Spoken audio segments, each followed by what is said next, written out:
rest of the panel, a lot of professors and distinguished fellows. So 5 a.m. actually, it's 5:30, 5:15 maybe in California, so a little bit slow, but I'll pick up pace as we go. Then you can make notes, or I think somebody is, Harinath is recording, so you don't have to make notes. But if you have a question, just remember that we'll come back to the slide. Easy to remember the slide number. So I've been doing this Jyotish actually since 93, reading, going and checking and all that. So it is commonly known as Vedic astrology. Unfortunately, Vedic is a Sanskrit term, astrology is an English term. So to popularize the Jyotisha, they termed it as Vedic astrology, but it should be called as Hindu astrology, or its Samskrita name Jyotisha, Jyotish Shastra. But anyway, that's a small thing. So I kind of investigate the relationship between the karma and then the role of Jyotish in our life, or what is the philosophy, Sanatana Dharma philosophy or Hindu philosophy, how does that gel with Jyotish, and why there's so many Jyotish people in India. It's almost become like a commercial business. So these are the things that actually kindle my passion to find out. I was in a library, I picked up a book. This is 1993, I was 23. So you can know I was born in 1970 Jan. So anyway, since then I've been like reading on and off, wrote some articles. I stopped writing articles now. I started researching, wrote some books, and I've also written a book on Prashnottara Ratna Malika, which is basically a compilation of Adi Shankara's Q&A. It's about 67 questions. Anyway, Ganesha prayer, and then you can start. Vakratunda Mahakaya Koti Surya Samaprabha Nirvignam Kurume Deva Sarva Kareshu Sarvada. Mainly the slides are from this book Jyotish and Karma, and it's a hard copy book I have. So, and then recently a book wrote on book Buddhi Karma Anusarani. This is a little bit advanced, but we'll talk about that later. So just a standard disclaimer, I am not professional Jyotishi, that's most important. And even if I quote some slokas from Bhagavad Gita or some Puranas, make sure you understand that I'm just quoting for the context. I'm not trying to pretend to be an expert and give you advice. Usual standard stuff, but you can also contact me at this email, which is best form of contacting me rather than a WhatsApp. And then also there is this Samskrita saying like Paropadesha Vela Sarve Vyasa Prasharaha Swanashtana Samaye Muniopina Panditaha. At the time of implementing what you've taught, even the Muni, the sages are like not experts. So they kind of, give advice freely, but at the time of giving implementation, they also have some shortcomings. This one I'll skip. Some slides I will skip because of time. So these are my different people I've actually studied. There used to be an RD astrologer called R.G. Rao in Bangalore. He was pretty famous. There's K.N. Rao in Journal of Astrology. He's in Delhi. Of course, most of you know B.V. Raman. He was a famous Indian astrologer. He's no more. And there was some inspirational astrologers in my life also. Sri Vishwanath, I grew up in NITK colony, so he was a big astrologer there. And a lot of the pravachans that I listen to is actually from Swami Harshananda. He's in Ramakrishna Math, Bangalore, and he gives everything in Samskrita and Kannada, which I find very interesting. And since I know Telugu, I do a lot of pravachans from Vadiparthi, Padmakar, Shanmugha Sharma, Sri Chaganti. All of them I've met actually. All three come to US regularly. And also from, for notes, I use Prabhupada, these confounders, Bhagavatam and Bhagavad Gita. Then I actually have stopped writing in the magazines. I just do my research and publish. This is my short bio. I have like Harinath mentioned, mechanical engineering, master's in mechanical, got my MBA, got my CFA. Now I'm back to engineering in aerospace industry. This is my latest book, Buddhihi Karmanusarini, and this is kind of an advanced topic for many of us, even the followers of Sanatana Dharma, or even like the experts in Vedanta. Very few people have heard about this, but this is a very advanced concept that's talked in many subtle books like Upanishads and all that. But I heard this for the first time when Sringeri Acharya was giving, that is Bharati Tirtha Swamiji was giving a pravachana. Then I kind of followed and did research on that, and I wanted to prove it not only from an empirical standpoint, but also see how that is applied in the daily life using horoscopes or Jyotisha.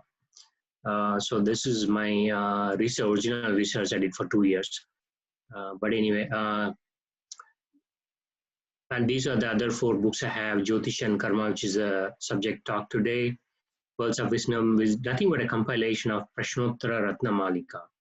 So what I realized that when you do actually go do research, your own understanding, your own shortcomings will enhance. Meaning you'll know like what you don't know. Like they say, Nahi Sarvam, Nahi Sarvaha Sarvam Janati. So nobody knows everything. So you'll know your shortcomings. Oh, I don't understand this. Let me go research. So this inquisitive nature or parikshit nature will actually help you understand this more, this kind of complex subjects. So one of the things, first we'll start from karma, and then I'll go to Jyotish, and then I'll kind of keep switching back between Jyotisha and karma. One of the things you'll see in life is too much inequality or different results. So the different results you get is called karma phala vaishamya. So the karma, as you know, phala is result, vaishamya is differences. That is coming in the life because of guna vityaya. Guna vityaya is another name for differences in gunas, which is sattva-guna, rajoguna, tamoguna. So this is a slide I made recently that tells you from Mahabharata, and there's also similar slide, similar information in Bhagavatam also. So Mahasya Palavaishamya Drishyate Karma Sandishu Vahanti Shibika Manye Yantyanye Shibika Arukya. Somebody is in the Pallaki, somebody is kind of carrying it. Here, this is a famous example of Jadabharata. Therefore, 3 other servants, and he's the one who's out of step. And then the king, and then king gets angry and all that. This is just an imagination. I mean, a picture from that ISKCON thing. So you see many people in the same family having different karma palas. The parents are the same, but their results are different. You see twins born within 2 minutes, but they have a totally different life. So these are all explained. You observe this in real life, but how do you explain? Is there a methodology, or is there anything like that explained in our Puranas or Gita? But for me, the answer I found was in Bhagavad Gita. In Jyotisha. Anyway, this is the same slide. So for any subject, the main 3 things that I learned in corporate strategy is subject matter expertise, which is Shastra Pandityam. Then the real world, which is Lokanubhava. The Antardrishti is the key insight to read between the lines. This framework actually is given by DVG also. Professor DVG in Basangudi, he was an expert in a lot of these philosophy and Kavya and all that. This also actually, believe it or not, this is a very good framework to do research on any subject. It's also given in corporate strategy books. So anyway, I use that from time to time. So subject matter expert is like, okay, have you studied a subject? So you cannot dismiss a subject without studying it in deep. Like especially the astrology or Jyotisha has a little bit of a bad name in India, because a lot of people use it and abuse it. And kind of they want to go an astrologer, they'll keep shopping around until they find the right answer. If they don't find the right answer, they blame the astrologer. Or if the expected results do not come, they'll blame the astrologer. It's kind of, and no doubt there are a lot of mercenary astrologers who recommend bogus remedies. Nothing happens. So I read a lot of Bhagavatam, and in that, see, this Prahalada instructs his students, just like a guy who goes to the gold mine and extracts the gold ore, like a geologist who go to the gold mine and extract the gold. He knows how to do that. If he sees a ore, he can distinguish between iron ore and gold ore or silver, bauxite or whatever. So in a similar way, a person has to study spirituality and understand if there is a real Atma Vastu or not. Otherwise, you'll be like dismissing the whole thing without even studying it. So in a similar way, I encourage people to understand Jyotish before you dismiss. That's my pitch for honest Jyotishis, so to speak. And the same slide. And we'll come back to karma. I'll just give you a background on Jyotish.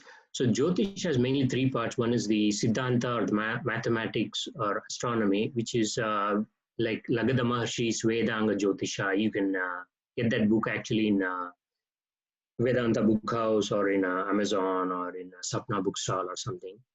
Then the Hora is the division of time, or the Muhurta and the individual. So this is where a lot of the people spend time because they want to know like, oh, I didn't get this promotion, I'm having this health problem, what should I do and all that. Third one is not very popular, but it's there. It's called Samhita, weather events, New Year predictions for the country and all that. So the Sidhhanta is astronomy, which is almost like a science because it is all based on observation and astronomy. The Hora is where the empirical rules are formed, where the sutras are given by rishis like Brihadarashara, Hora Shastra, where they give some sutras. Okay, if the Kundali is like this, Kundali or Jataka is like this, you can go on. This result can be expected. So this is a little bit of a mystical Shastra, but at the same time, it can be studied as a subject. And I've studied as a subject with no like particular guru or anything like that. So you can also, if you have a little bit of intuition and if you work hard, it's pretty easy to pick it up. And then sometimes I do a lot of other readings, Vedanta readings. There's one particular one that appealed to me. I'm showing. This is a slide from Panchadashi, where they talk about how the karmas are rolled. It's like a painted canvas that is rolled up. And what you're dealt in the beginning of life is basically like a rolling of a dice. So canvas is rolled up. Once the canvas opens up, that is your prarabdha, and the different dashas tell you what stage of life you get what results. But this is only the prarabdha part. So I came up with this particular definition of life, at least in my mind, having seen like probably 500,000 horoscopes, understanding a little bit of different philosophies. So according to me, life is basically the unrolling of a painted canvas. That's nothing but prarabdha, and then the free will to make modifications to painting.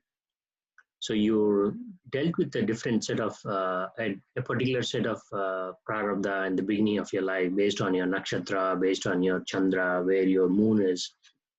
And that dictates to a lot of static factors in life, like the family that you're born, okay, what dashas you're getting, and then what particular, like a wife or a children or house. So those things. But there's a lot of modification can be done to using Purushartha. The other one is the prayer. So the three P's, the most important three P's of your life is Prarabdha, Purushartha, and Prarthana. So Prarthana is very important because if you believe that there is a Brahman or a God or Bhagwan, Prarthana gives you a lot of good framework and like a faith. It's faith based, and it gives you a lot of mitigating factors, even if your prarabdha is quite bad. This has to be experienced or seen by people. Of course, we have hundreds of stories in Puranas how a particular bhakta prays and then gets some relief from Daivam. So now I'll jump to some charts just to show what Jyotish is, and then I'll come back to karma again. So this is how somebody says, how does my Kundali look? This is how the chart looks. I am not sure how many of you are familiar with Jataka like a Kundali, but I'm going to say that when we cast the horoscope, earlier days we used to cast using Panchanga for, let's say, for Bangalore or Mangalore or Mysore. There used to be a Panchanga for that year. And all the old Pandits used to save those Panchanga for like 60 years, 70 years. If somebody is born in 1933, they would go and look at the 1933 Panchanga and then look where moon was on that day and say, okay, this is Mrigashira Nakshatra. Okay, he's born at like say 10 o'clock, so it could be Cancer Lagna. Cancer is Karkataka Lagna, like that. So anyway, so like that you cast a chart, and then once you develop the predictive principles given in Brihat Parashara, Hora Shastra, Jataka Chandrika, Paladipika, and all that, these are different books. Like say you can see one of the books is like this one, Paladipika. Then there's Uttara Kalamrita, etc. So you develop and then you get a sense like what's going on in a person's life within 5 minutes. So for this particular example, one Swamiji here asked me like, what can you tell you about this person? I said, this person is going through some difficulty, some image problem related to what this around 2014. So when you cast a chart, you'll know immediately what dasha that person is running based on the Chandra and based on the Kundali. Then you can make some assessment. The more you study this subject, you will get a good idea. Then this is another chart that I'm showing. Actually, this is most of you might be familiar with Amavasya birth in India. Amavasya is, as you know, is a new moon day where there's no moon in the sky. So in this case, you can see moon and sun close to each other. It's around 11:30 in the night, the birth. Harinath, you're able to see me and listen to me, right? Give me a thumbs up or something. Yes. Audio, video, yes. Everything is clear, Manju. Okay, great. Okay, so sun and moon are so close to each other. This is around 11:30 night birth. Amavasya, I know many people in South India, especially when I was growing up, is a pretty dreaded Tithi. Tithi is the phase of moon. So this at this time, if somebody is born, they kind of very fearful. But this is Amavasya birth in Seattle, and this is around 11:30. And you can see this person starting Dasha is in Aslesha Nakshatra. So starting Dasha is related to Mercury because Aslesha Nakshatra is ruled by Mercury. So this 27 Nakshatras are there. Once you cast the chart, you will know what is the starting Dasha. Starting Dasha is basically Prarabdha. So what you get in life is basically dictated by the moon, the like which pada, and then how much Dasha, Shesha is there or remaining part. So in this case, so you can see a lot of yogas in this chart, but actually the person is not doing very well because this person is in hospital. And when I say this, you make an assessment using the Chandra's position. And for example, in Jyotish, there are 12 bhavas. The 6th bhava is of sickness. So starting Dasha is basically the lamppost of destiny. So that is basically a term that many astrologers use. So Guru is 12th Dasha, which is hospital. Mercury is 6, which is sickness, Roga Bhava. So from Surya Lagna and Chandra Lagna also is bad. From Chandra Lagna, actually, we see for Bala Rishta. These are all Sanskrit terms, you know, Bala Arishta, so Bala Rishta. Arishta is like a misfortune. So there is this person actually is the chart of Zain Nadella, this Satya Nadella's son.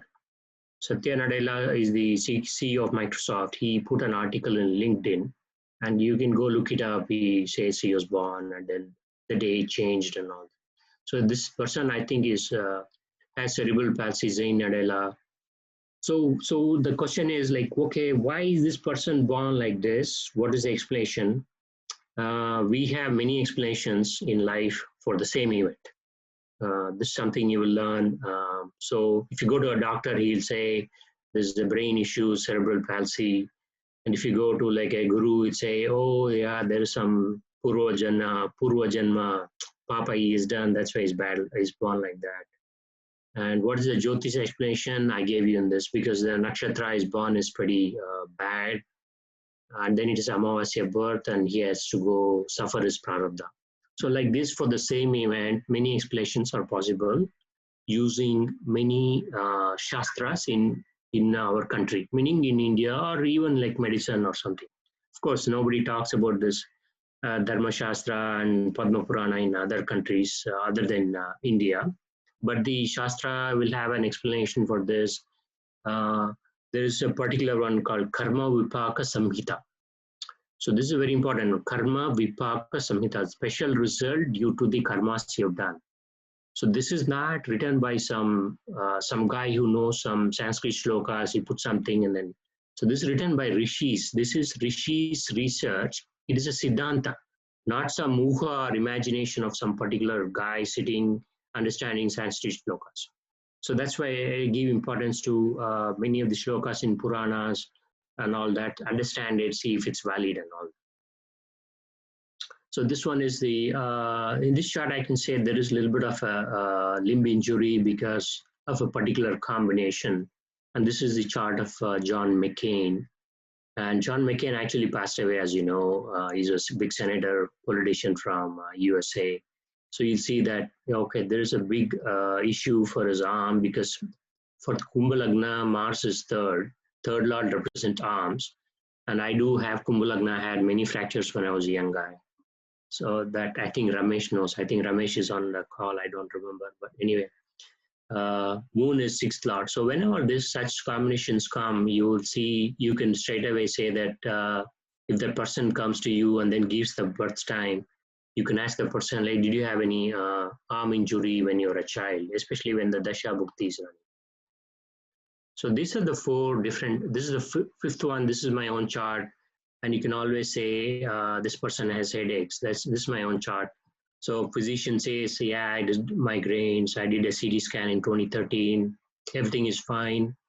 So hypothetically, if I go to a guru or a Dharma Shastra person, say, you've done something bad in your previous life. That's why you're suffering.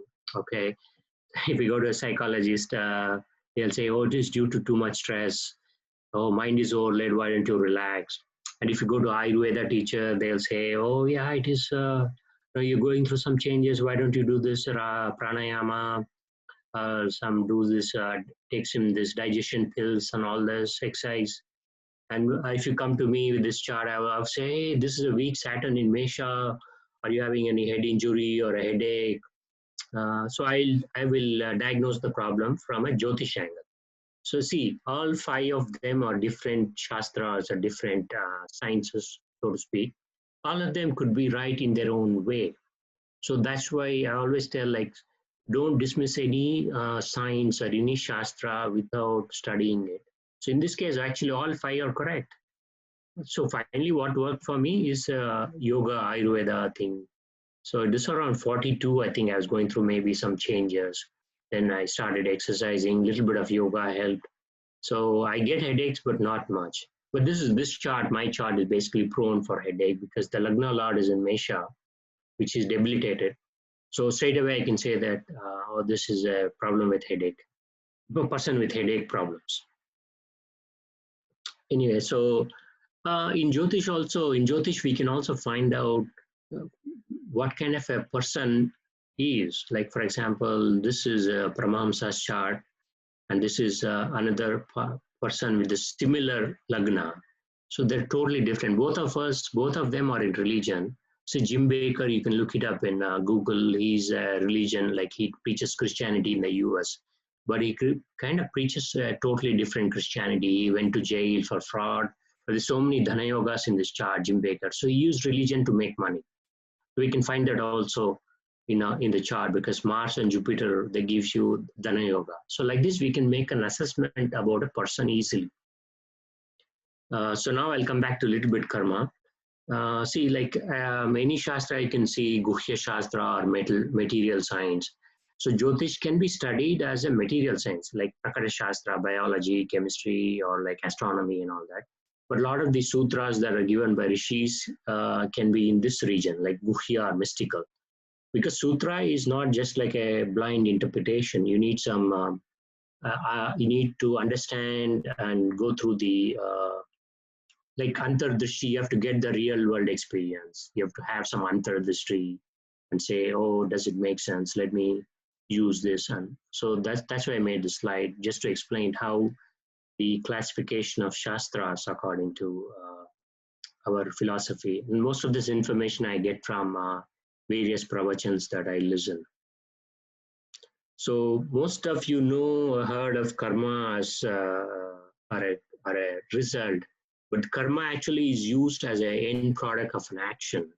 So the kriya or the krishi that you do, the effort, is kind of integrated into the word karma. Is kind of the sum total of all the work you've done in life. And then the four or five channels in which you can do karma or action is needless kaya, vacha, manasa, and then dravya is money, which is big these days. You can think you can finish anything with money, but speech, another one is important, body and mind. Speech is something you can do karma easily and like upset people with your tongue, because that is a very, it's almost like a, I mean, there are a lot of slokas on why speech is so bad. You can always hurt a person using your tongue more than a knife or something like that. So most of you folks have a little bit of philosophy background, so you understand this. Um, this I think we went through. It's a repeat slide. The Hora Shastra is the Hora is the interpretation based on the individual capability of the Jyotishi. So not every Jyotishi is expert. Not every Jyotishi gives you the right thing, right? Many people shop around for until they get a right answer. But some people are very happy with one Jyotishi, they stick. Some people don't even care about Jyotishi, which is good. If you go by those three P's that I told you, Prarabdha, Purushartha, and prayer, you need not see a Jyotishi in your life at any time. So that is a statement, you can take it to the bank from me. So the prediction a person gives is based on his understanding of Jyotisha, his Vak Siddhi, and his how much Antardrishti he has, or these are all big words, but you can say how much experience he has. So, and then I'll touch a little bit on the calendar. So we know the calendar that we use for commercial purpose is the Gregorian calendar, that is the Western calendar. But the calendar we use for festivals in India is the solar lunar calendar, which is based on solar, like Masa, which Masa, it starts from Ugadi, that is the New Year, Chaitra Masa, Shukla Pratipada. And then we get all the tithis based on Ravnami, Janmashtami, Shivratri, all that based on the solar, lunar, this thing, combination of lunar month, combination of solar month. And we get the Adhika Masa and all that. I have a lot of slides for that. I'm not showing you that right now. And one point I have to make is here, be very careful. You cannot mix the Gregorian calendar or the commercial calendar that we use with the Tithi calendar and say the birthday is on the same day. I see many Vedanta institutions do this mistake. Honestly, this is a stupid mistake. Pardon my word, but like say they'll say, oh, today is Adi Shankara Jayanti, May 10, but today is also my Guru's birthday. So Adi Shankara Jayanti is based on Vaishakha Masa Shukla Panchami, which is different in Hindu calendar. Like it could be May 4th, it could be May 14th, based on the Masa and Tithi. But May 10th is May 10th in Gregorian calendar always, right? So if that Guru is born on May 10th, then this one. So they mix this two different things and come up with absolute nonsense, which kind of is a cringe, gives me the cringe, like, why are you mixing two systems? So you have to be very, very careful. If you have to always be truthful and very careful what you're trying to say, instead of like trying to be a big marketing kind of person. So anyway, as you know, most of you must have figured out I'm not a professional Jyotishi by now, so I'm not. Uh, anyway, this is just some Sanskrit slides. Hora means the horoscopy, and this is a Greek word. I think it's also there in Sanskrit. And this is one important book you want to read. I think there's a PDF on the website. Sorry, PDF on the uh, Google. Yeah, Google it. You'll get it, or you can pick it up from Vedanta Book House or anything. This is a very good. Paramahamsa Yogananda. He actually took samadhi in USA. He has written a very good book. I think it's a very good book for everybody to read and understand. His Swamiji, his guru was Yukteswar Giri, and he talks about how the stars affected him and how Paramahamsa Yogananda himself in youth tried to outwit the stars. Fabulous narrative. And then he gives like what is, see here, how the stars influence us. And also I'll give you a very important slide later on based on Srimad Bhagavatam. So the stars themselves, when we say stars, we cast the chart based on the celestial objects in the sky, which is astronomy. But uh, the stars themselves are indicators of time. They don't dictate what you are doing in your life on a daily basis. They don't have control on you. This is a very fine distinction. I'll talk about that a little bit more. So that's why he says the stars and planets themselves can no more choose how they affect you than you can select your own karmic destiny. So the the the essence behind such statements is always found in Srimad Bhagavatam or in Bhagavad Gita or some Purana. This particular is a very enigmatic statement. Is found in Srimad Bhagavatam in Bhikshu Gita. I'll refer that to a little bit. So karma, I'll give you a little bit of karma, and then we'll again go back to Jyotish. This is one of the famous slokas, Kim Karma, Kim Karmeti Kaviyopi Yatra Mohitaha, Tat Karma Pravakshami Yagnatva Mokshasya. So what is karma? What is vikarma? So these are all very Kaviyopi, meaning even the learned do not know. So why don't you come to me, Arjuna? I'll teach you, Krishna says. So a lot of, I've read 10 different translations of this sloka or pravachans. These are very difficult pravachans, slokas that you need to go to a guru or at least uh, understand from a different sampradaya that your guru is teaching. So you can always make a table, understand what's this akarma, and say if you're akarma, you're good. So all this confusion arises. But karma theory or Sidhhanta itself is very deep. So you have to give some time and understand. When I go to Bhagavatam, there are a lot of explanations given on such shlokas in a form of a story. Like Padma Purana gives many stories. You understand Bhagavad Gita better like that. So this is a different one.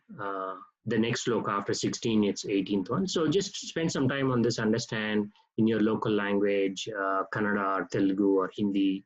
Like I prefer Swami Harshananda. He gives everything in Kannada. He says like, Nodi idna ಈ ತರ ಅರ್ಥ ಮಾಡ್ಕೋಬೇಕು. ಇದರಲ್ಲಿ ಕರ್ಮ ಅಂದ್ರೆ ಯಾವ ತರದ್ದು, ವಿಕರ್ಮ ಅಂದ್ರೆ ಈ ತರ. So you have to spend some time. And this is also very important shloka because you will know what needs to be avoided, especially if you're going through a bad period in your life. You need some fallback, like what does our Purana say, what does our Bhagavad Gita say. That's the time when you need to something to hang on to, and this is the time when it's kind of, if you remember that shloka at that time, it'll be very helpful for you to go through a bad period. For example, this shloka, if you go to Srimad Bhagavatam in this 11th canto, you will see what is yukta and ayukta definition in this. So if you put 2 plus 2 together, and then you'll understand what is this yukta and ayukta. Here Krishna talks like this in Bhagavad Gita, but in a different context, Krishna talks like this in Bhagavatam. So this is the way you understand. So and if you listen to many masters, you know, like they will come up with some great explanation for such slokas. That's why I love slokas from, like, say, Advaita philosophy, Ramakrishna Paramahamsa's disciples. I found Ramakrishna Math people give pretty good um, unadulterated version of this thing without like trashing any other philosophy, Vedanta. Uh, so here, like, magic is unreal, magician is real. So something that sticks in your mind, so you can go and say, okay, what does it mean? Yuktasya, person who's perturbed, whereas uh, Yukta is wise, Ayukta is like born by Maya. Like that, you can make some conclusions and understand this whole karma theory itself is a very big topic. So this is the biggest slide, I would say, another big slide of my presentation. This is also very advanced philosophy or advanced Sidhhanta. Uh, See, many people, 99% of people would not have heard this Bhikshu Gita in Bhagavatam, which is very subtle. I mean, obviously, many Swamijis know this. The biggest problem is the mind. So this is the famous one, Amrita Bindu Shloka, Amrita Bindu Upanishad, Manayo Manushyanam Karanam Bandha Mokshayo. So, and then if you go read the particular Bhikshu Gita chapter in Srimad Bhagavatam, this guy, he becomes very dejected in life because he was a Brahmin. He was like a very rich guy. He's a very miser, and then he becomes sadhaka. Then he self-analyzes, and Krishna is telling this story to Uddhava. So happiness or sorrow is not due to people. So immediately when there's my boss is hurting me or some issue at home, oh, you did this, why are you doing this to me? You'll say, and then you'll say, no, gods must be angry at me. Oh, some daivam or some devata is very unhappy with me. Or oh, grahagati chanagilla. They'll say, oh, kharab hai, aaj ka din kharab hai, whatever they say in your local language. Oh, my body is going through pain because I did something karma. So, and the karma theory person will obviously, hey, this is all due to your bad karma that you did. Now you're suffering. People will get very upset. People will get very upset if you give all these reasons during difficult time. And some people say, you know what, time is the kala is the giver of time. Kala is the giver of karma results, which is the most important one also. But in Bhikshu Gita, actually, if you understand Bhikshu Gita, he'll say none of this is thing. It's your own mind which is the cause of happiness and unhappiness. So if you understand Bhikshu Gita, in fact, the need for many Jyotish predictions, or even you stop blaming people for the misery you're going through in life. So this is very deep philosophy. So I encourage everyone to go through that. I just gave this because the connection to Jyotish in this slide is because he talks about grahas a lot in this, in at least two or three, I think one or two slokas he talks about grahas affect the body, but whereas a sadhak, if you're a sadhaka, you cannot change your prarabdha because that is affecting your body, but your mind, you can free yourself and then be a witness. So there's a lot of high funda philosophy in this. So this is that Avanti Brahmana story, the one I was telling you about. So Graha Nimittam Sukha Dukkhe Yo Chet Kimatmana Ajasya Janasya Te Vai. So these you understand in Samskrita English or Samskrita Kannada or Samskrita Telugu. I prefer the local Indian language, which is really good. So if you come to me with a particular problem, like few days ago, my niece sent me horoscope and said, Manju Mama, what's going on here? And I said, some heavy stress and health issue. So apparently that person got corona positive. The entire family got corona positive. So like that, so for me, I will diagnose the problem using Kundali or horoscope. I mean, obviously the reason why it contracted corona is different because I won't know. So again, this is the connection between karma and graha. So the whole topic is I'm saying is Jyotish and Karma, right? So this particular one is a very high funda philosophy that you will know, understand. So the sukha or the dukkha is not due to the graha. So why are you going to the astrologer? So it's something to think about, a common thing, oh, you're running Sade Sati, be very careful. Um, you're running back the Bhukti, you have to be extremely careful the next few days, like that. So a lot of that is true from the astrologer's perspective. Uh, say, for example, right now I'm running a very bad Bhukti of Chandra, and I know I was going to get uh, I kind of knew for the past 6 months I was going to break my arm because Shani is in 12th for me, Moon is in 8th. But I did pray in July. I had whatever you call this premonition, whatever, and of course I know my chart very well. So when you do Vishnu Sahasranama and your prayer, you get some sense of premonition. I don't. Uh, Even for a useless guy, if you become a little bit spiritual or like do your prayer, there is help from God or there is help from them, some daiva. So I did this Shani Stotra the previous day. Next day I knew something was going to happen, but luckily my arm didn't break. My thumb got like this one, it bent over because I fell from a cycle. So these things help you a lot if you do your Purushartha and Prarthana. That is a very big deal in life, I would say. You can avoid totally any astrologer bugging you or you bugging them. You can just completely take them out of your life. Because the beauty of Purana and Bhagavad Gita, so they never say you go to an astrologer. This is astrologer, Jyotisha is a Shastra. It gives you context, but don't abuse it or misuse it. I mean, if you have a genuine concern, go and talk to the person. He'll give you a very good context. He'll explain from that perspective.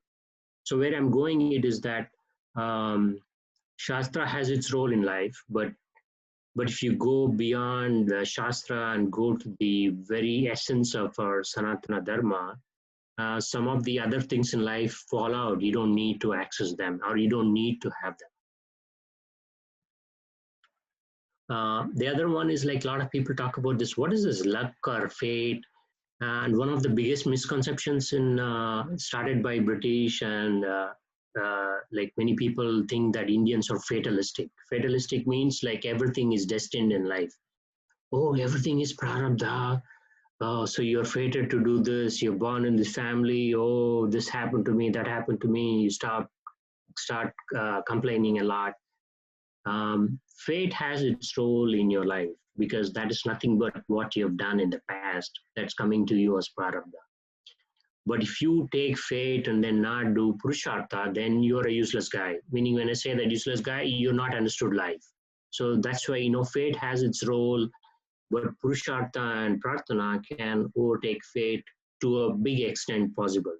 But I'm saying if somebody is born with a limb injury, somebody with a limb deformity, that is like a very bad fate, right? So you cannot do much about it. Like somebody is born and then he gets adapted, like Steve Jobs or many people.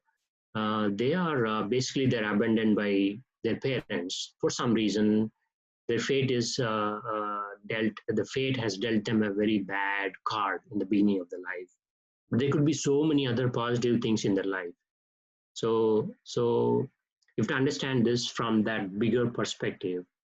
Then you'll know. So in Jyotisha, we can see fate from ninth bhava.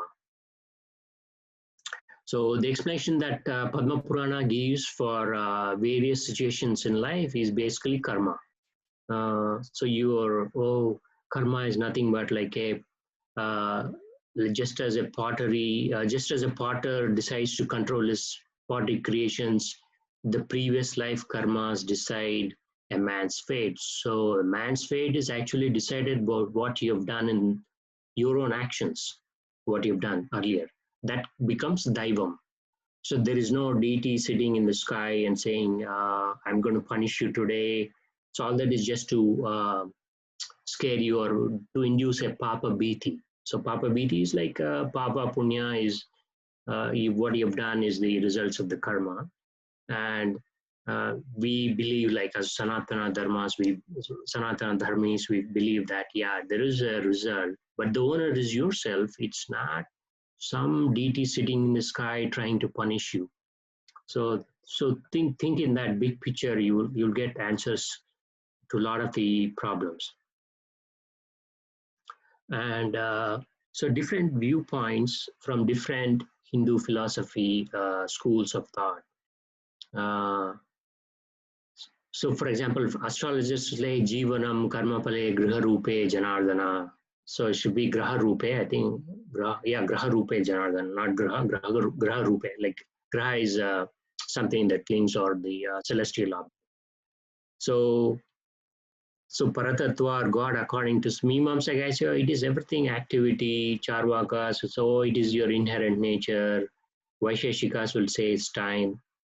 And Jyotish will say it is all Adrushta, fate, Graha. That's a big word Jyotishis use. Actually, even UK people also use that a lot. Oh, the stars are aligned. And a Karma Shastra guy will say, oh, it is all desire. So this particular sloka I got from Bhagavatam also. Very good sloka. If you go to the context and read, I would encourage you to go to the Mula sloka and read all that. It's very nice. It gives you a very good perspective. So, and then initially I told the guna vyatyaya, which is nothing but the mixture of gunas, will give you the karma phala vaishamya in life. So karma phala vaishamya is differences in life. So the gunas are nothing but your satoguna, rajoguna, tamo. That decides what kind of a personality you're born with, your mind mentality, like. And this is another enigmatic shloka from Bhagavad Gita that you have to understand a lot. I mean, you can study from different gurus. So prakrute kriyamanani gunaihi karmani sarvashaha ahankara vimudatma kartaram maham iti manyate. So everybody thinks I am doing. Actually, it's the gunas working for you. So in like Jyotish also, we can do some guna mapping like Shani, Rahu, Ketu, or like Tamo guna, and like Mercury and Jupiter is Sattva guna, Moon and Sun are like Rajo guna, like that. So we can do some mapping and all that, but that is like advanced Jyotisha. But I'm saying if from a karma perspective, the gunas are the ones that are compelling you to act in life. And it is very difficult to change the gunas that you're born with. So in Kannada, they say, Huttu guna satru hogala. So what you're born with gunas, even it doesn't go even after death, because gunas are like not a physical thing. It is attached to your linga sharira. And linga sharira is the one that goes to a different body after death and gives you a new birth.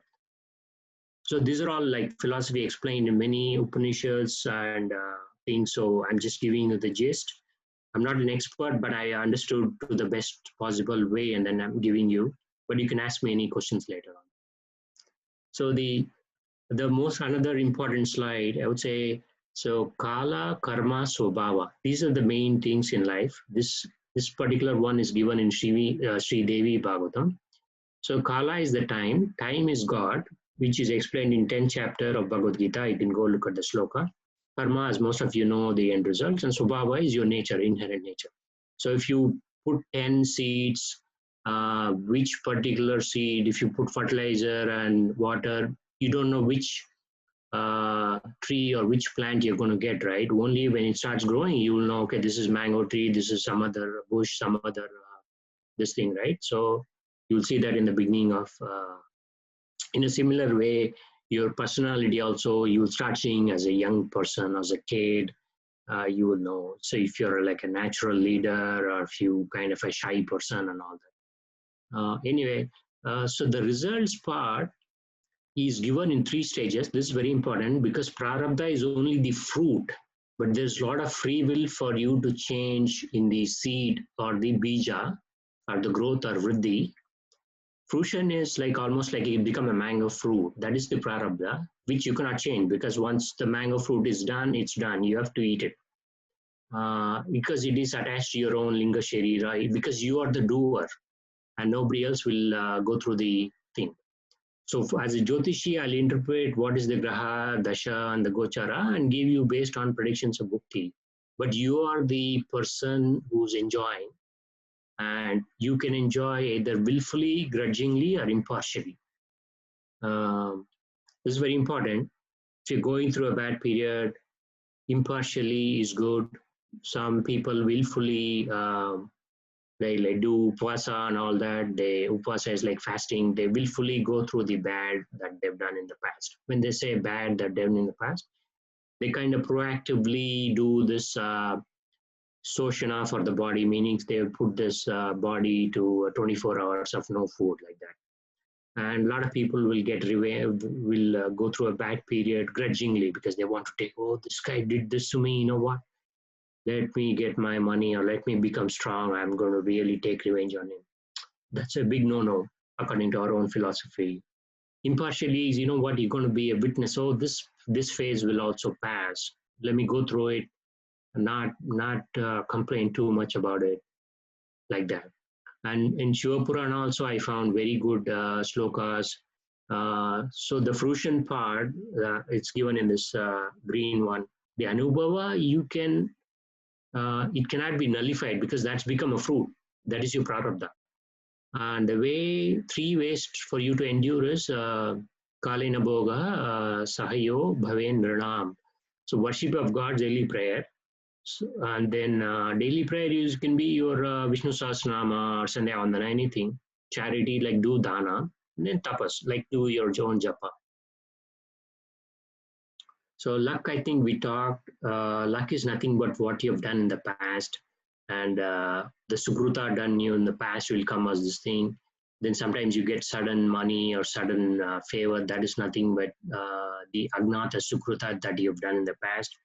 You can call it as daivam, and there are particular slokas in Bhagavad Gita. This daivam, actually there are 5 or 6 different people use daivam in a different way, but for me daivam is nothing but what you have done in the past, because that acts as your luck. So if you do your dharma, that is if you do your proper dharma, that is increasing your luck. So your daivam becomes very favorable to you. Not necessarily now, it could be 5 years, could be 10 years, could be next life. So that I cannot say, because that is only understood by Siddha Purusha, or like some Swamiji who has some Trikalagna. So in this life, what you have is Ihaloka Aishwarya is Punya Karma. So you do good. And Paraloka Aishwarya is Dharma. After you're dead, the only thing that carries is your Dharma with you, nothing else. We're doing okay on time, right, Harina? Yes, Okay. Manju. This is fine, I think. In fact, you can go a bit Okay. slower also. No need to hurry. If you can't complete Okay. everything today, we can actually have one more session. Okay. Yeah. So, and the other thing you have to really understand is the skill and luck. So, skill is basically something you have in your ability, in your control. Luck is something is what you're dealt with, or the fate or the bhagya. Skill is something you can do with Purushartha, meaning like you work hard, you develop a skill in chess, and there's nobody sitting in the sky telling you, oh, you can't develop the skill.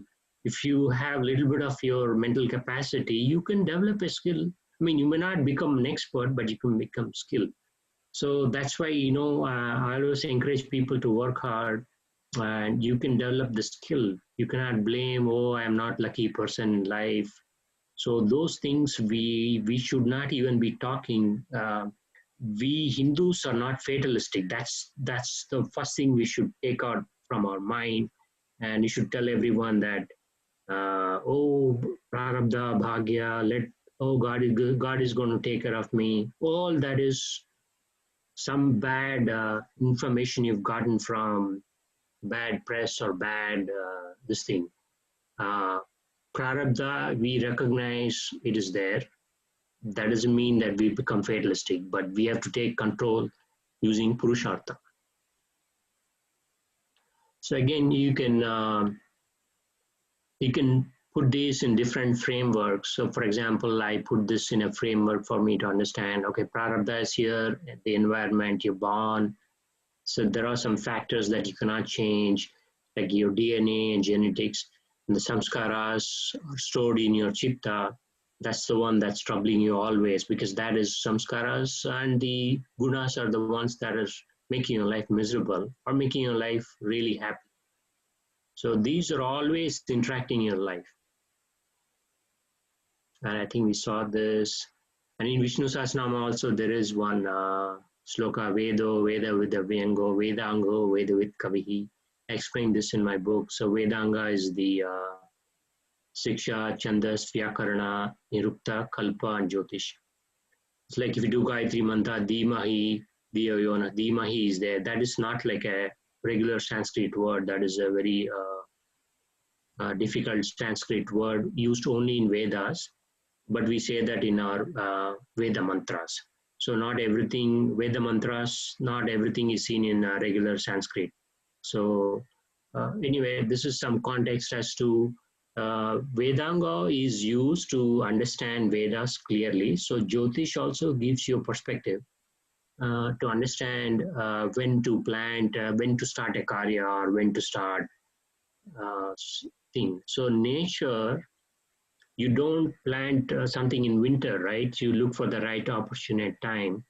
So in a similar way, what they found out, our rishis, is to start a work, you start when the graha gati is favorable. So that is what is the muhurta astrology. Like you start, you have a marriage in the right muhurta and a fixed lagna, like that. So there is a lot of empirical knowledge given in Muhurta Shastra that is very useful, and you'll see that work also. And you see that many Indians using that, which is very good, positive, and it has its own validity. Again, if you see, I just came up with the one in the middle, Prayoga Pramanam Jyotisham, in my book. And I think Chandrasekhara Saraswati, the Kanchi Paramacharya, his views are also very good on Jyotish. So I encourage you folks to get his book and read it, or you can Google it and find the PDF. He's saying Pratyaksham Jyotisham Shastram. So in olden days, the kings used to ask the Jyotish Shastra, where does the shadow fall? Tell me, and then they would give you gold coins. So that is the astronomy part of the Jyotisha, like what is the size of this shadow and all that. And then most of you know also the Prayoga Sharanam Vyakaranam. This is very important because the Prayoga of Sanskrit words, and then the Vyakarana came. So if you give a gap, if you say Samyuktakshara like that, so a lot of the meaning changes in Samskrita, and then you see this particular one in Devi Bhagavatam that a lot of the Purana masters give. So whenever you're saying a mantra, pronunciation and the pause is very important. Whereas in bhajan or Vishnu Sahasranama is okay. But when you're doing pure Sanskrit mantras, very important to have good pronunciation and where you need to pause and all. So in my case, I'm telling you this Prayoga Pramanam Jyotisham. So unless you do the Prayoga experiment with the sutra given in a textbook like Brihat Parashara Hora Shastra, you will not understand what's the meaning of the sutra Jyotisha, right? Because there is a real world experience involved in the sutra given. So similar to what is given in like a finance theory, in real world the finance or the option pricing could be different. So a real world civil engineer can see a difference in the way he applies what he learned in civil engineering when he's building a bridge. So the experience matters. That's the point I'm trying to make. And I think I've talked about this. This is another book I wrote, Buddhi Karma and Sarini. For now, I'll defer this because this is an advanced philosophy concept. And the other one, most important thing, so how are the karmas given in your life is explained in many Skanda Purana, Bhagavatam and all that. The formation of grahas, when you say graha is planets, but graha is the right word. Rahu Ketu are not grahas, as you know, and Chandra is like a satellite according to astronomy. We call it graha. So Skanda Purana gives many details, how sun is born, how moon is born, and all. These are all people at least explain to make a point. Like Mercury or Buddha is son of moon. And the most important, this is another big point that I want to make. Navagrahas are indicators of time. Okay, so make sure you understand this. Navagrahas are Kala di Devata. So it is the Kala that gives results of time. Kala is God. We know from Bhagavad Gita. If you want, I'll give you the shloka later. So Kala is God, but Kala di Devata is time. So you can think that in earlier Puranas and all that, the Vishnu or Shiva, they used to come and give you the punishment or the reward if you pray. But just think like this for fun's sake. They got tired and then they outsourced the job of Kala to Grahas. So you can think like that if you want to understand. But the deities, the Navagrahas, are the ones that give you results in the form of time. They don't control you. So if an astrologer says that Shani is controlling you, you have to be very careful to understand, wait a minute, why are you telling Shani is controlling me? Shani is just an indicator of time that's giving the results. But I'm controlling my own destiny, what I've done in the past. So you understand this subtle point, then you'll actually become a better person. I personally feel when you learn Jyotish, you'll become a better person because you will understand life. Your jealousy will reduce, like in the different Shadripus, Kama, Krodha, Moha, Mada, Matsarya. Matsarya or Isha is jealousy, right? So you'll see so many horoscopes. You'll say, okay, my own classmate is become a CEO. You always compare to the person who's gone up in life, right? But if you see your own horoscope, you'll know where you stand. So you don't have to sweat it, meaning you'll become like a little bit calmer in life and not like take revenge or not become jealous, things like that. These are very, very subtle points that I'm giving you from my experience. And the other important thing that you have to understand, so a lot of these fashionable Indians, they'll say, okay, Panditji, I believe in God, but I don't believe in Jyotish. I don't believe in this Navagraha Puja. Can we skip that? So you cannot do that. Like say, a lot of the Swamijis, also some Swamijis who have not studied Jyotisha will say, no, I believe in God, I believe in, they teach Advaita philosophy, but they will come and say, oh, all this Jyotish, Graha and all is waste, forget it. Then the question you need to ask, like, okay, if Panditji comes and does Satyanarayana Puja, can you ask him to skip the Navagraha Puja? Think about this. So you believe in God, but you are asking him to think, say, I don't believe in Jyotisha, skip the Navagraha Puja. See, that doesn't gel because they have not understood the philosophy properly. So this is very important for our own Hindu philosophy understanding. Navagrahas are not ruling you. They are indicators of time. They're giving results in the form of time, and you yourself are the doer, the bhokta and katrutva and bhoktrutva is in your own control. So that the priest, if the priest knows, he will say, no, it is illogical, avaidika, I have to do Navagraha Puja in your house. I cannot skip that. So grahas and formation is very good, explained in very good pravachans by Sri Vadiparthi Padmakar. You can see in Telugu, or you can read in Skanda Purana. And then Shani also is actually giver of slowest moving. Is a giver of your sorrow, or Shani gives you grief. That is true to a lot, to a lot of extent. When Shani Kata comes, people will like fear that, oh, it is Sade Sati, they call in Hindi, and to some extent is free, but some extent people become presidents, prime ministers, and when Sade Sati is over, actually they lose the position because they're free now, they can enjoy. So big headaches they get when they become presidents or prime minister during Sadasati. This you'll see this when you do your own research or when you learn astrology.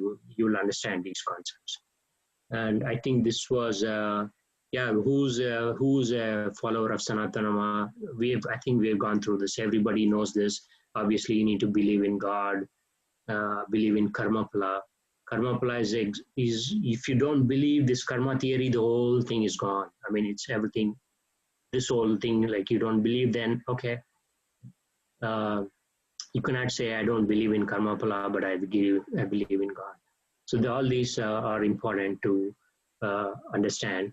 And once you believe in Karma Phala, you believe in reincarnation, which is a fundamental tenet of Hindu philosophy. So we are the only system in the world that believes in reincarnation, because whatever you have done in the past, if it's not exhausted, you yourself have told your Antaratma or Linga Sharira that I need to go finish this. So based on that karma, you're born as such. So here I'll give you a little bit of astronomy. This is the zodiac and how it looks. These are the planets. When they say planets, graha, so it looks from a particular software. So the sun is in the middle. So when this in the single line, when sun and Mercury are there, you'll see that. In the Jataka, you'll see sun and Mercury in one house. House is called Bhava in Sanskrit. And then in the software that you put, you like have 12 zodiac signs from Mesha all the way to Meena. And these are the owners. And Dharma, Artha, Kama, Moksha, Dharma.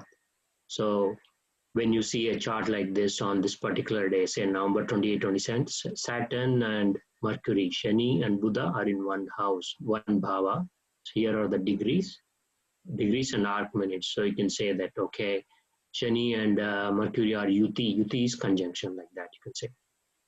So if you see like the Jupiter and Venus in one line from Earth, you'll see that in the beginning of the dawn. And that's how it looks, say Jupiter, Venus, Ju and Venus, like that. So this is a little bit of an advanced concept, ecliptic. This is mainly from astronomy perspective, but for now we'll skip this. We talked about this Shastra Pandityam. So here's one example from Deepika. This one is the book actually. So a lot of these shlokas are given in our book Shastra Pandityam. Shastra is written. You have to understand this sutra. So this sutra is obviously a lot of English translations are available, but I would encourage you to understand and read in your local language or in Sanskritam. So Prameha Guhya Vyadim Uvishapidam Vadet Dishkruto Bandhu Dikara Shokam. So if this particular yoga is there, yoga, when I say it is Jyotish yoga, not your Raja yoga or your Ashtanga yoga. You'll see this happen. Guhya Vyadi is secret organ disease. And then Urvi Shapida is nothing but trouble from king. So it can be like a FBI raid or a government income tax guy and raiding your home. So you'll see this in the charts of many people where there's an income tax raid or the federal government comes to you and then arrests you or something like that. So I have many charts like this in my book that I explain. So this is the shloka or the sutra. How do you understand and like say scan for the pattern in the horoscope you're seeing? That is your skill. So that's where you have to practice a lot of Jyotish. Then you become a better astrologer. And we talked about Loka Anubhava. The real world experience is different from theoretical knowledge. So this is, again, I give an example from Bhagavatam here. Loka Anubhava, what is the meaning of that? This Avaduta actually goes around the world and he says, no, it is not theoretical knowledge. Actually, I visited different parts of the world, different parts of India, and then he gives this. So this is one of my favorite shlokas too. And then this is the framework I have for Loka Anubhava. So if you understand Bhagavatam, I've just reordered this loka. Hey Arindama Loka Tattva Vivatsya Etan Lokan Anucharan Tasya Imam Upadesham Anvichem. So yeah, so I've gone through the different. I've gone around the world. Anucharan tasyaha. So due to that upadesha, I'm giving you like that. So any subject, as we talked in the beginning, Shastra Pandityam, Lokanubhavaha, analyze the events. If you read the news, I actually go and see if there's a horoscope available. I do my observation and check. Then I developed an insight. So that's usually the framework that we talk. That is also given in corporate strategy framework.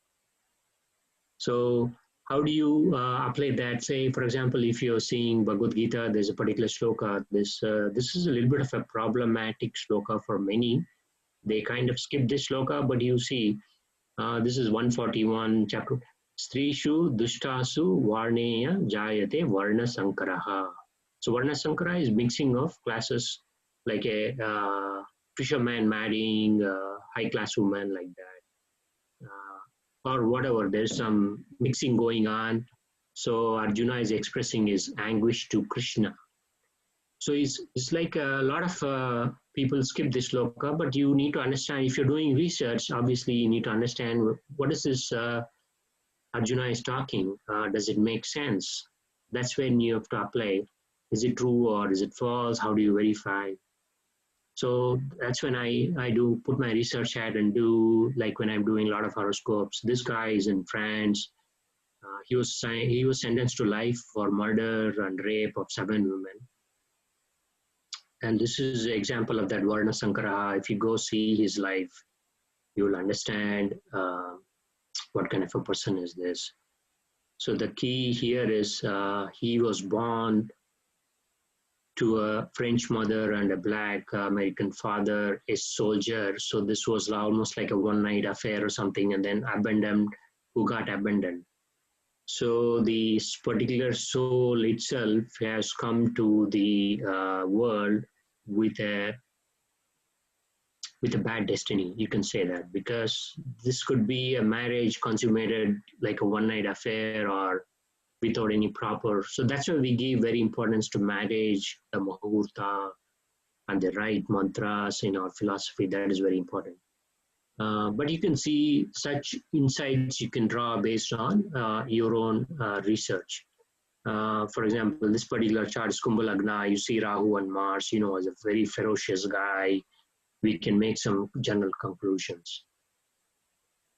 This is another serial killer, Ted Bundy. He was the illegitimate son of an unknown sailor and a very religious 22-year-old girl. So whatever happens, how the soul, what kind of a kid is born to such people, you'll see the result. That's Ted Bundy. So it's very difficult. We see the result for an astrologer, but we don't know the reason. But we can only make, because we are not, astrologers are not like Swamijis or Siddha Purushas. We cannot know the reason why it's happening. We can only say you're going through a difficult period. If you ask the reason, I won't know. It's something that you've done. And this is another chart, especially the chart of people who are in power. They abuse the power a lot. And this is not an understatement. This is just a statement. So especially people with Lagna Lord in 10th. So you will see this in Jyotish. They actually have a lot of power. They abuse that power in their good period. So, and when there is a Yoga Karaka period, that same Graha, instead of giving good, will come and teach you a lesson. So like that you can see. So many people say, oh, something is happening, the deities are upset with me. No, I don't think so. If you read the chapter 15, 15 shloka, you will know this is another enigmatic shloka I would encourage everyone to read. Nadate kasachit papam nachaiva sukrutam vibhuhu agnanena avrutam gnanam tenam hyanti jantavaha. So Krishna is saying, oh, nadate kasachit papam nachaiva sukrutam vibhuhu. I am not even responsible for your sukruta or your papa. So why are you thinking? So if you read this sloka and then say, wait a minute, you're telling me God is not responsible, then why am I doing Satyanarayana Puja? Why am I doing Vishnu Sahasranama? So everything is running by me. So why are you bringing God into this picture?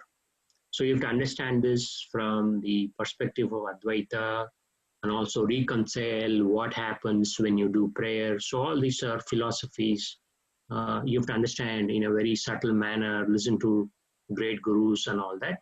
Then like you see horoscope like this priest actually abused a lot of people because he had so much power. And if you bring such a chart to me, I would say like, don't even put anywhere near, let him go to teaching. Don't put him in a religious institution. He'll bring a bad name to that religious institution and to himself. So you can give very good guidance as a good Jyotishi to many people, because that adds value in the society, because what good the Shastra is if it doesn't add value in the society. Again, so those are all like a lot of negative charts, but this one is a multi-millionaire chart, Marisa Mayer, Yahoo executive. And you'll see so many Dana Yogas, very good. Bhagya person is born with a silver spoon. She made even more money. And I'll probably stop in 5 minutes, Harina. This one is almost probably the very good chart I found. So you have to understand that the buddhi that you get in this life is also due to the previous karmas you've done. So the buddhi karmanusarini is a big research topic. I've written another book, this one, another 60 horoscope. So this is another high funda philosophy. The buddhi, so if you have to go through the bad or the good in this life, you have to do some action. So the buddhi that you get is based on what you've done, because your linga sharira remembers. It's given in many Upanishads. Then unless you do a bad thing or a good thing, you'll not enjoy the result of that, right? So that means you have to get a buddhi that is conducive of your karma phala. So this is very, very subtle point that Sringeri Swamiji Bharti Tirtha makes. This is high funda philosophy, but I'll give you an example of that particular chart. I have many examples like that. For example, in Srimad Bhagavatam, you studied or listened to the story of a Mohini avatar, and then at the time of giving Amrita, this Rahu sits in between Chandra and Surya, right? And then they complain to Vishnu. Vishnu actually beheads Rahu, but little bit drop is taken, they become immortal. So they become grahas, Rahu and Ketu are grahas. So that's the graphic. And how the influence of that. So this person is born in USA to a father who was a UN diplomat at the time. And I have the name, I'll give it to you later if you want. So we have something called Guru Chandala Yoga in Jyotish. So when Guru and Rahu sit, it actually corrupts the Guru. So when Rahu is a demon, he comes and corrupts the Guru. So in this case, it is Kumbha Lagna. See here, Guru is at Vishaka, so close. Rahu is in between. Venus is on the other side of Rahu. And Sun is debilitated, meaning weak. See here. So Rahu in between Venus and Guru. So you can imagine that. And this person's Venus Dasha was there, and the Guru Chandala was active. She is sitting in Alabama, then got so totally influenced by social media. Then actually she got her passport, went to Syria. She had a baby also from some guy, random guy there. See how sitting in your own home, your mind gets corrupted. Guru Chandala Yoga in action. And that's the beauty of Jyotish. You can read about this in the newspaper and understand, oh, you can pity that person. But for us, Jyotish is, you'll see the chart and wait a minute, well, this big Guru Chandala Yoga, is she getting attracted to a bad person? Is she getting attracted to a bad philosophy? So those kind of things you can form conclusions, and you can tell that person like, you know what, you be careful in this period, don't do anything stupid or silly. and she cannot come back to USA now. Both the Obama government and the Trump government blocked her. So that is the power of your bad decision making because your buddhi is corrupted. Anyway, you can see that like this, the graha Rahu is between Venus and Jupiter because Rahu is an imaginary point. You don't see that in the sky. So this happened in November 2014 when the Karmasthana was active. She took that bad decision, and I think I'll end this year. And so the same person, if is born, uh, we talked about twins. But if the people put the same effort, place is same, time is same, reason is same, objective is same, you get different results because Daivam is different for each person. So you see this in the Amrita, when they extract the Amrita and they both Asura and Asura wanted the thing. The one person believed in God, one person had Shraddha, the other party didn't have. So some shlokas like this are there. Is the fifth factor is given in Bhagavad Gita also as the Daivam, which is luck. And Daivam is nothing but what you have done in the past. It's your own sukruta that you do. Harinath, I think. Fine then. Okay, Manju, yeah, this is a good time to pause. Thank you. Now let us open up the session for Q&A. I see Nagi has already used the raise hand option of Zoom to Nagi. Others who have questions, please use raise hand option. There is an option in Zoom and you can click on that and we will ask the questions in order. Yeah, Okay, Nagi, please. Yeah, I have a couple. I have a couple of questions, sir. First question, I just want to make sure I heard it right. When talking of the three gunas, did I hear you say that the proportion of gunas is not changeable? No, the proportion of gunas that you're born with is almost like fixed based on your previous karmas because that's your prarabdha. But with self-effort, with Purushartha, you can change. You can be a better person. Okay, so with Purushartha, it can be changed, right? Oh, absolutely. Yes. But the common saying is but you need a lot of self-effort to get rid of that bad prakriti in you. Okay, that's what I want to confirm. The second question I had was regarding the Navagraha Puja before Satyanarayana Puja, right? You rightly pointed out about the Kalas and all that. But my question is, we don't do Navagraha Puja before every puja. Satyanarayana Puja, definitely yes. But say other pujas, we don't always do Navagraha Puja. Why? Yeah.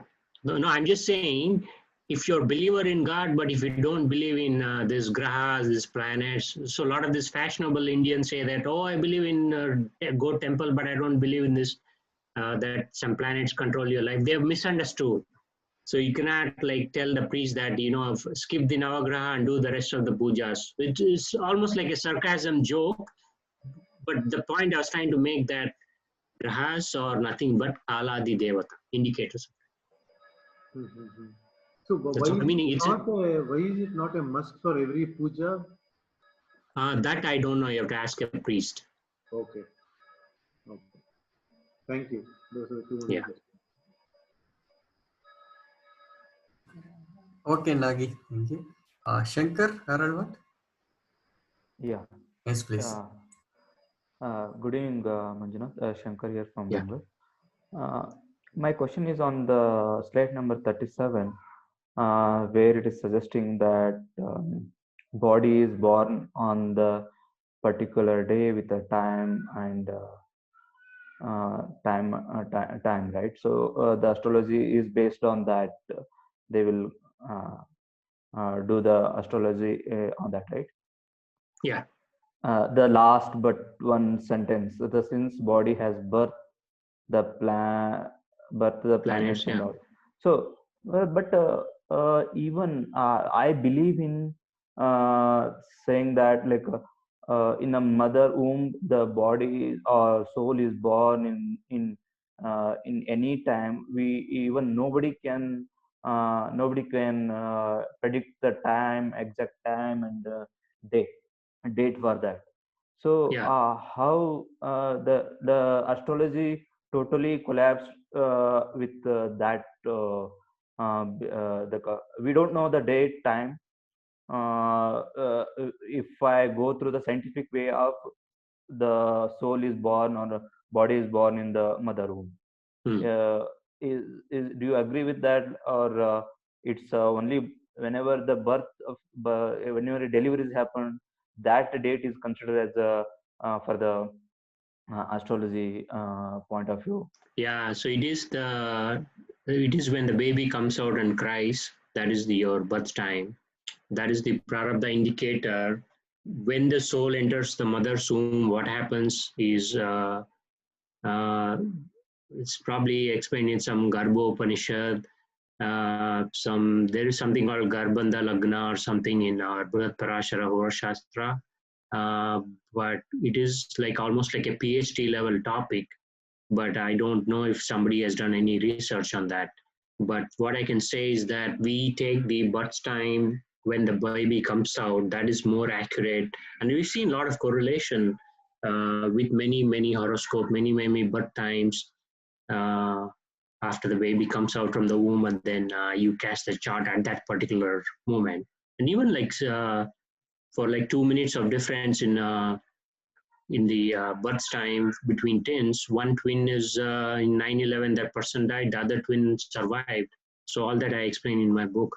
But it is when the soul enters in Garbha and all that, that is, we don't take that. That's like an advanced topic. I don't know the exact answer, but it's probably given in Garbha Upanishad or some PhD level books in Jyotish. But we take only time when the child is born. The Kundali is done when the child is born. Okay. Okay. Shankar, any other question?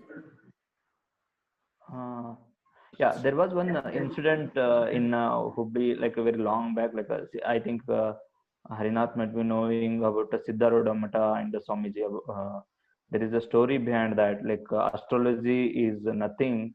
How do we believe the astrology when the baby is born? We don't know the exact date and time whenever the baby is born in the mother womb.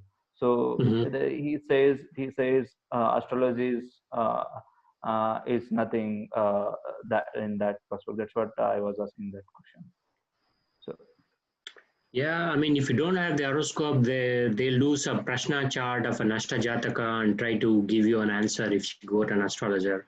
But so a lot of the times when a lot of people go to a particular astrologer in Bangalore and they do Nashta Jataka kind of concepts, or they do just straight away prashna and then tell you why you have come. That works. You don't need to have your like exact birth time sometimes. It helps if you have, because it gives you a good perspective. yeah. Oh, Thank you. fine. The next question is from Sri Mohan, I think. Sri Mohan Singhi. Yes, sir. Yes, please. Sir, thank you very much for this topic today. I wanted to ask one question. Do you recommend any book for a beginner who has a curiosity to know more about it? Probably the way you might have started in 1990s, how you said. Yeah. So do you recommend any one book? Maybe your book can I start with, or is there any other No, book which? no, mine is a little advanced because it is. I straight away jump to this thing.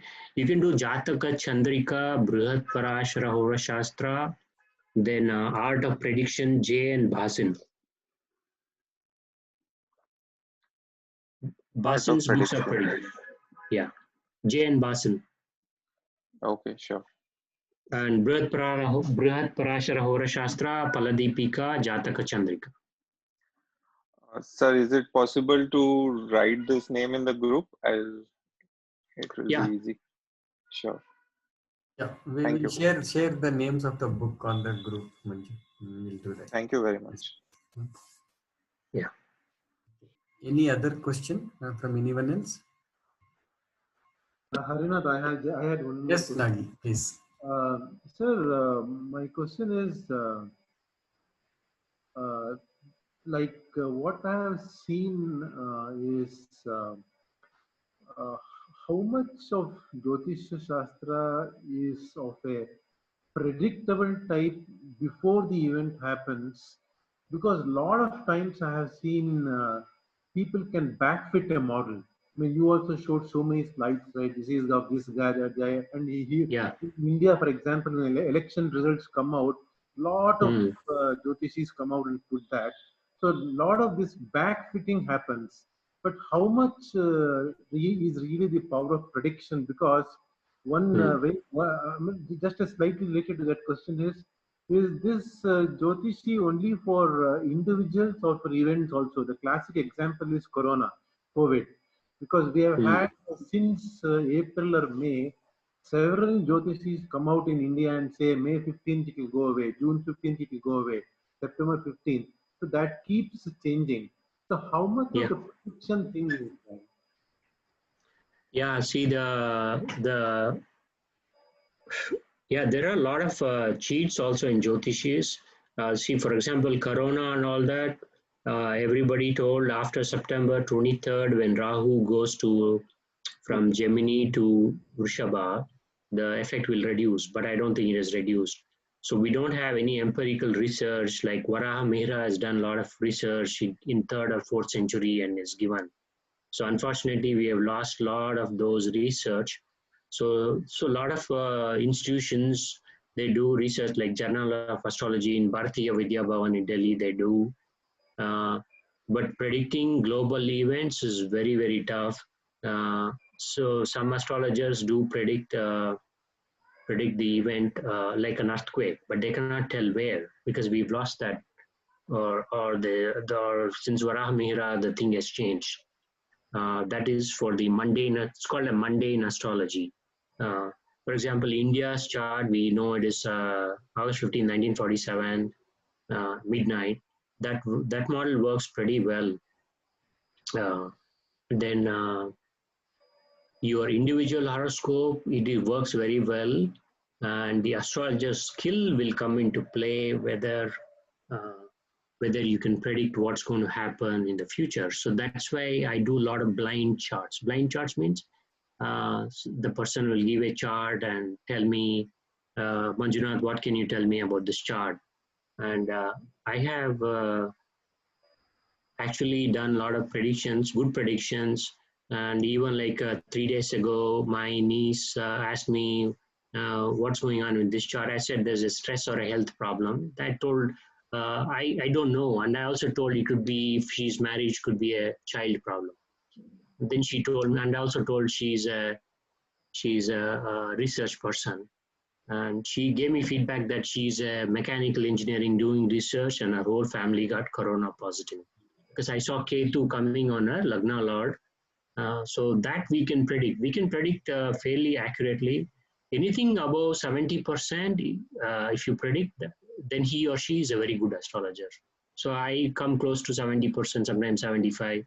So I gave you one example. This was I give that also in my book actually. Pretty good. This was almost 90% came out correct. This is again Swamiji tested me if I knew astrology or not. So everything I told, he said you are accurate. So a lot of predictive capabilities there. Otherwise, what's the point if you fit? There are a lot of frauds also there who will fit the model on election or okay, this happened. They'll become like a doctor, do diagnosis and come up with something. But predictive astrology is very good. That's the challenging part for you to master, for anyone to master, because that's when the experience, Lokanubhava experience will come. Okay, thank you. Okay. Yeah. Next question. Agi, you are done? Yeah, I'm done. No, thank you. Well, fine. Next question from Suresh Guru Raghavendra. Suresh? Shall I ask the question because of continuation of this question? No, I will wait, Shankar. Yeah. Oh, you want to continue on previous Nagi's question, is it? Yes. Okay, fine. Please go ahead. Yeah, Manjunath, as you said, like prediction is around like 70 to 90% of that. And you have given one example of Ketu is coming and some family got a corona, this thing.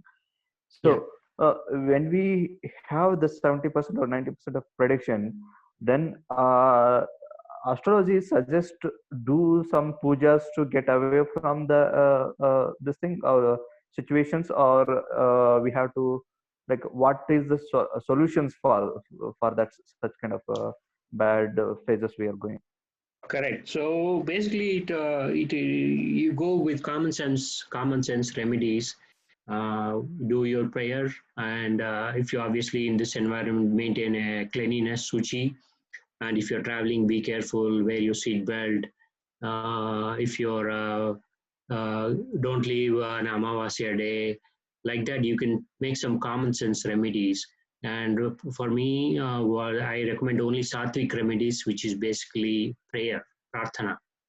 I don't do any big yagas or Shani has come, do this $10,000 puja, do this Durga puja for 15,000 rupees. All that I don't recommend, I don't see. If you pray with a clear mind, whatever that accident had to happen, you'll just escape with a small cut or something like that. I've seen it work in my life. I just told you in July, I knew I was going to break my hand. Luckily, my thumb got injured and I escaped. So prayer is the simplest and the most noblest form of remedy. Upaya. Okay. They call it upaya in Jyotisha. Yeah. Thank you.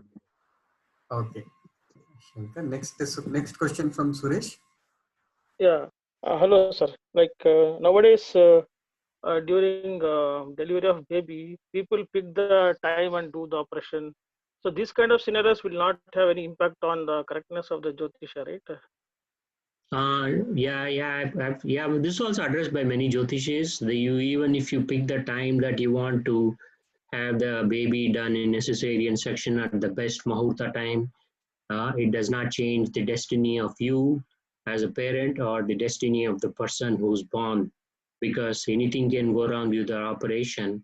And if the parents Jataka has a very good sukha from putra or like putris, meaning if the parents Jataka is very good for child sthana, like we see that child from fifth, then it will be fine. But if you try to muck around with destiny, it will not happen. Even if you pick the desk doctor, there might be a delay. Okay. Okay. Yeah. Thank you. That's all.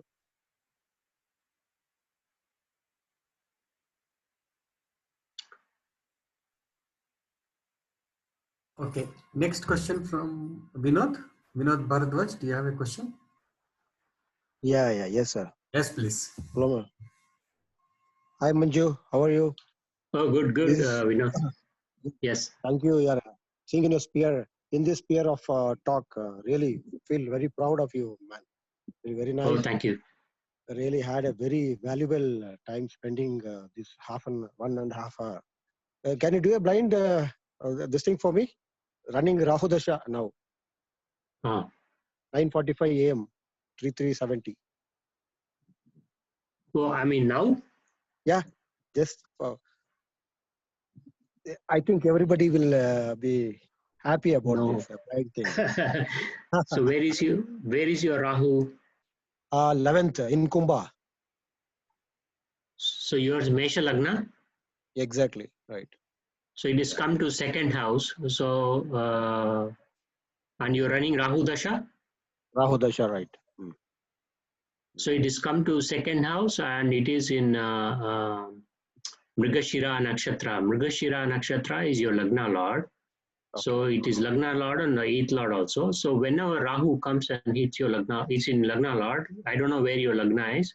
It gives you a little bit of stress. Acha. Okay. So 11th is Badakasthana for Mesha Lagna. 11th is Badaka. Okay. Any remedies for that? Prayer, as you told. Yeah, the Lalita Sahasranama or Durga. So whenever you do Lalita Devi, this thing, you have to be extremely suchi. Cleanliness is very important. Yeah. So that's why I don't recommend that to many people. So instead of that, I would do Vishnu Sahasranama. Okay. Thank you so much. Thank you. Take care. Bye. Okay. Any other question from anyone else? Okay. Anil has a question. Anil, please go ahead. Hi everybody. Hello Manj. My misfortune, I joined a bit late. Okay. I hope the recording will be available. And I'm extremely proud to second my friend and Chadi Dost Babu's comments. I see every bit of your mother. God bless you. So extremely proud.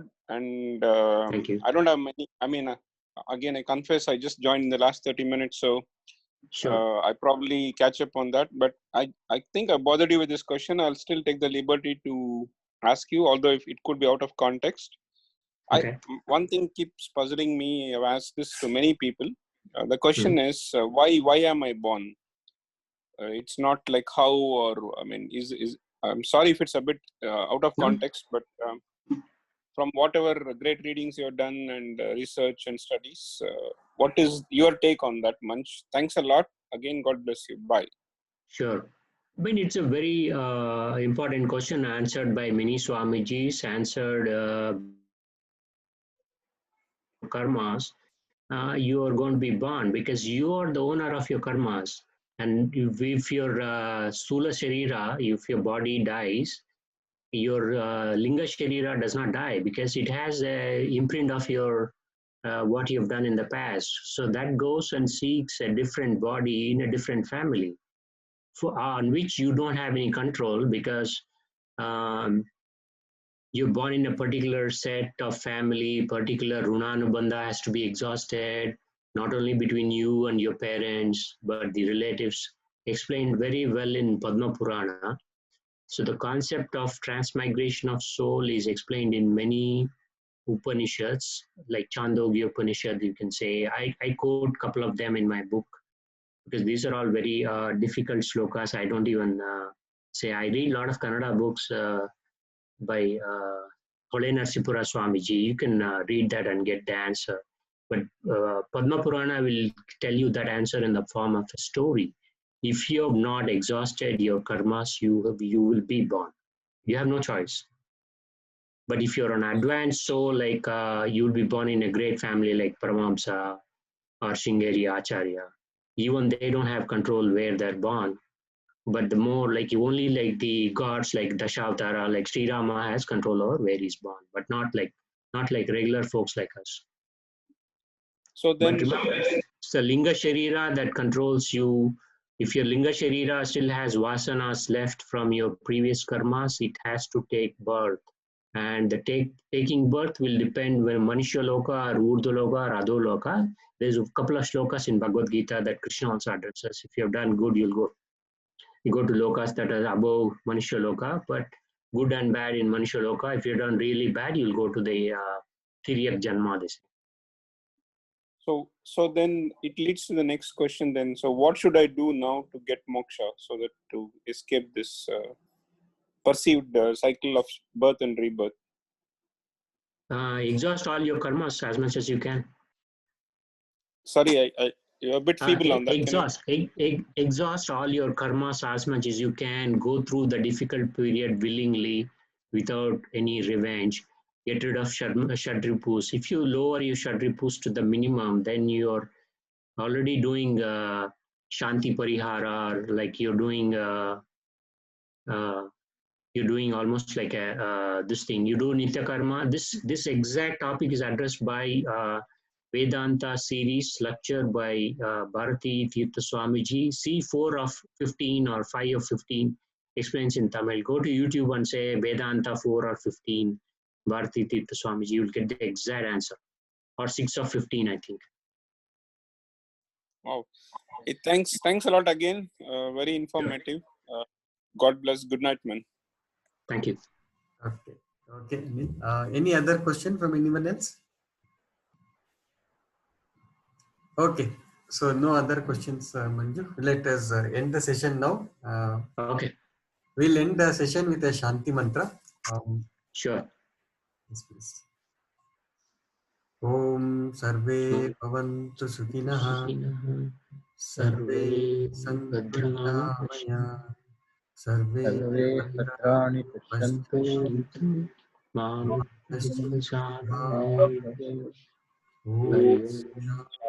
Shanti, Shanti, Shanti.